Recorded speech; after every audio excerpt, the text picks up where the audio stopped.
একমাত্র নেতা জনাব এবিএম আশরাফ উদ্দিন নিজাম সাহেবের মুখের দিকে তাকিয়ে আমাদের অধিকার প্রতিষ্ঠার জন্য আমরা যে জীবন মরণ যুদ্ধ করেছিলাম তার কাঙ্ক্ষিত ফসল 12ই ফেব্রুয়ারি বিজয়ের মাধ্যমে আমরা গ্রহণ করব। সেই শপথ আমরা অতীতেও রেখেছিলাম, ভবিষ্যতে রাখব।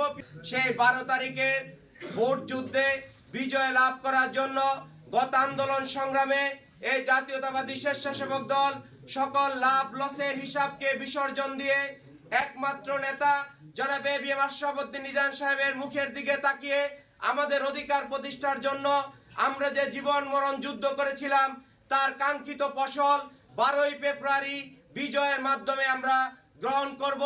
সেই শপথ আমরা অতীতেও রেখেছিলাম, ভবিষ্যতে রাখবো। প্রিয় সহযোদ্ধা বন্ধুগণ, আপনারা যারা এখানে আজকে আমাদের ডাকে সাড়া দিয়ে আজকের এই নির্বাচনী কার্যক্রমে অংশগ্রহণ করার জন্য আপনারা এসেছেন, আপনাদের প্রতি উদাত্ত আহ্বান রইল যে বিগত দিনে যেভাবে আপনাদেরকে আমরা আন্দোলন সংগ্রামে পেয়েছি, আগামী 12ই ফেব্রুয়ারি সকাল থেকে সন্ধ্যা পর্যন্ত সেই দিন শুধু আমরা সকালবেলা যদি পারি আমরা খেয়ে বের হবো, নাহলে নাস্তা করে বের হবো। আমরা আবার রাতে ঘরে ফিরে গিয়ে আমরা খাবার খাবো। প্রয়োজনে দুপুরের খাবারকে আমরা সেদিন এই বিজয়ের স্বার্থে জলাঞ্জলি দেব।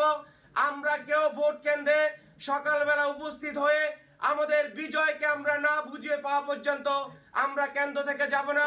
এবং আগামী কাল থেকে স্ব ইউনিয়নের স্ব ওয়ার্ড বিএনপির নেতৃত্বে যে কেন্দ্র কমিটি হচ্ছে, আমরা প্রতিটি কেন্দ্র কমিটিতে 10 জন করে স্বেচ্ছাসেবক দলের সদস্যদেরকে অলরেডি আমরা তালিকা জমা দিয়েছি। আপনাদের উপরে যে দায়িত্ব দেওয়া হবে আপনারা যথাযথভাবে সে দায়িত্ব পালন করে আমাদের দীর্ঘদিনের এই স্বপ্নকে বাস্তব রূপ ধারণ করার জন্য আপনারা মাঠে ময়দানে কাজ করবেন। সর্বোপরি আপনাদের একজন সহযোদ্ধা হিসাবে, আপনাদের একজন ভাই হিসাবে আপনাদের প্রতি অনুরোধ রইল, আমরা প্রথমত আমরা সহ পরিবারের ভোটগুলা আমাদের প্রিয় নেতার জন্য আমরা কনফার্ম করব। আমাদের বাড়ি যদি কনফার্ম হয় তারপরে আমরা পাশের বাড়িতে কাজ করতে যাব।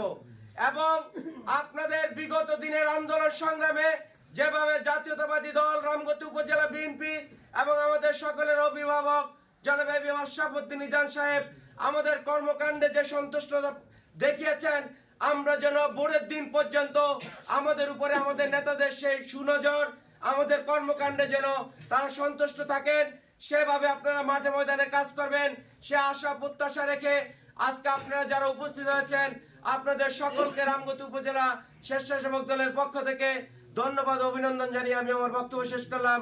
আল্লাহ হাফেজ। বাংলাদেশ জিন্দাবাদ।